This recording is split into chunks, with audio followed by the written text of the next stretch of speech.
Are you ready to get to some position battles? And we know way more now than we used to, correct? Yep, I got my list set. Let's roll. You tell me if I'm crazy for these. All right, 4 downs is now, and it's brought to you by our good friend Medicare Misty.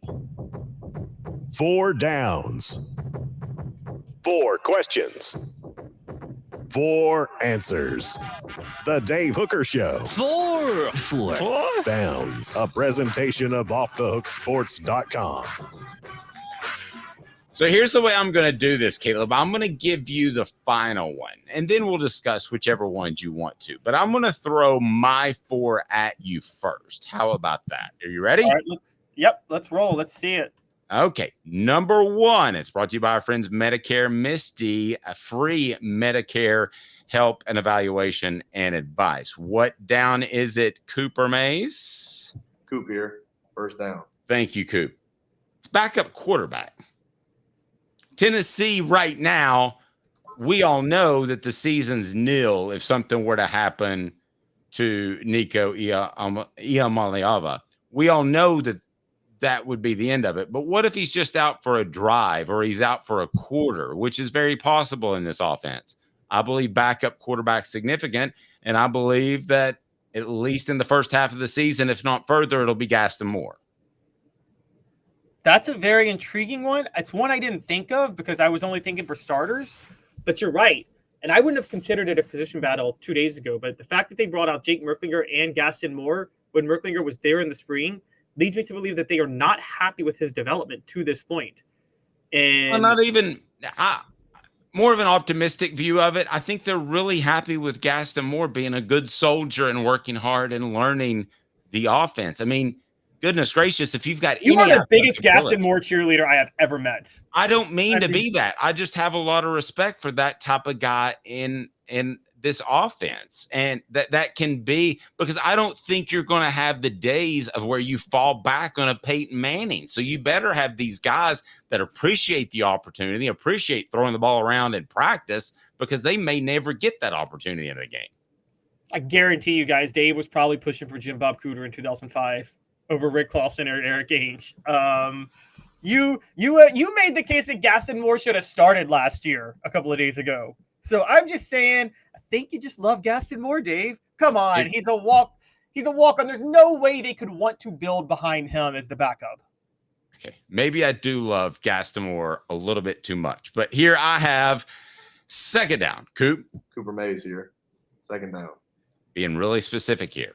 Free safety and the other cornerback position because Ricky Gibson's going to start at one, and I believe Boo Carter will start at the other. What do you make of those two positions? So you got Ricky Gibson at the number 1 cornerback, and you got Boo Carter as the other safety. Yes, so I'm being very specific. This is not your regular rundown of position battles before the season. We know more. I know more from being over there and talking to people. So I think those will be the 2 positions that are locked up. Maybe not Boo by the beginning of the year, but eventually. So how about the other 2 positions? I think you're probably right. And I wouldn't have said this 2 days ago. I actually had safety on my list, but then I took it off because I thought Jacoby Thomas was going to lock down safety, but I'm getting the vibe that they're running him at cornerback, right?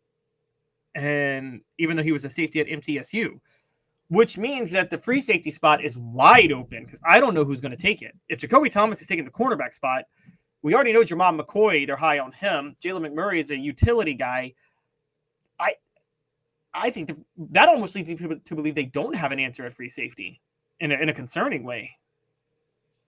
Well, I think it's open. So, yeah, I think it's Jacoby Thomas. And I'm not trying to say that there's a concern there, but I think that's an interesting position battle, and I think he'll end up winning it. So what down are we on? Going on the third down. Third down. Tennessee center Cooper Mays here. Third down. Wherever Dante Thornton plays. Because we're not 100% sure if he's going to play slot or outside. And wherever he plays, I think based off the little bit we saw before he got hurt, he's going to be on the field. Yet I could project other players as starters there based off of how he played the first part of the field. So wherever Dante Thornton plays, I'm interested in that position battle. I'm buying tickets for that. So I had On my list, I think we see eye to eye on a lot of things. On my list, I had number 2 wideout.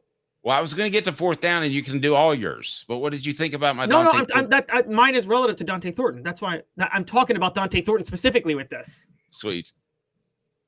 I had number 2 wideout because of Dante Thornton, because I don't think he's going to play in the slot, because I think the slot is Squirrel White's, period, in the story. I think Squirrel White has it locked up. We agree Brew McCoy is the number 1 wideout, right? Yes.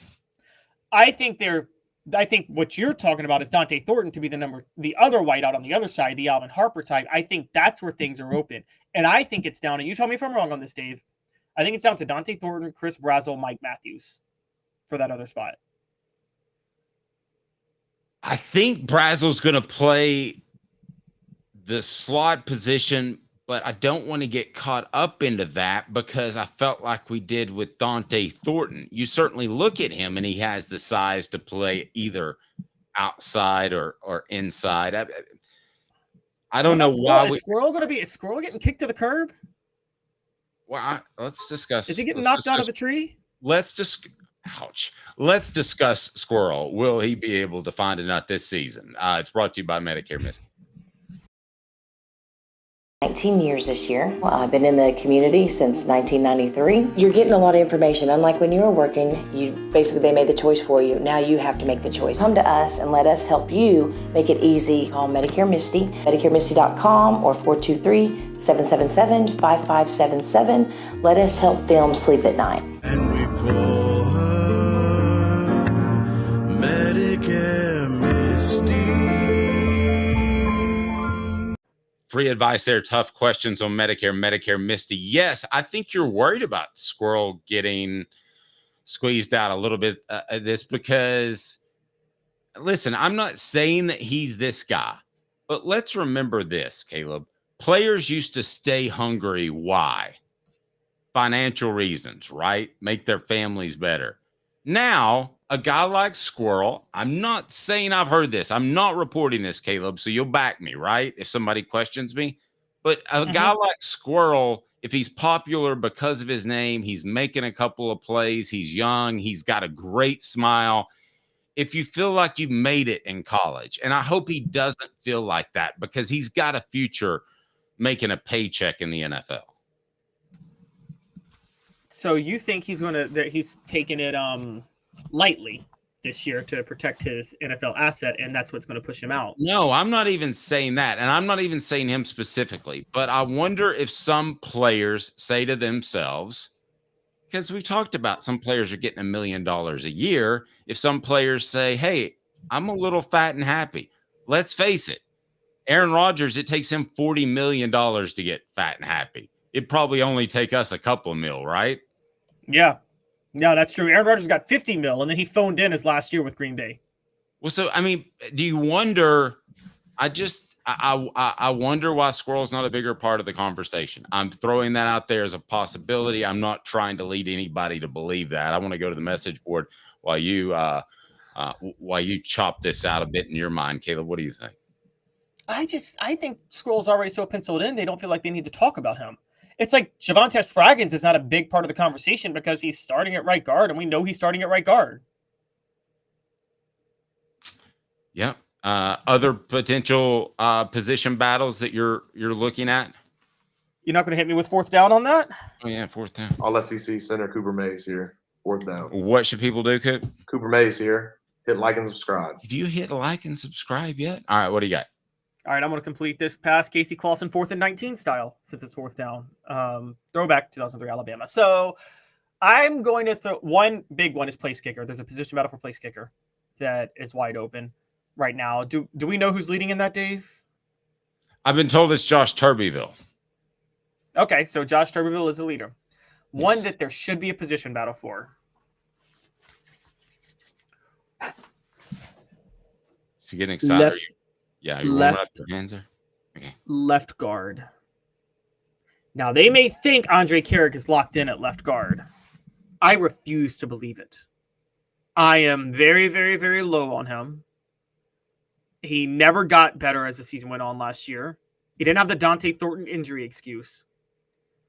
And I'm thinking maybe a Jackson Lampley could emerge and make a push there. Vyson Lang. I can't imagine Andre Keurig is locked into that spot without any competition. I'm not going to argue with you there.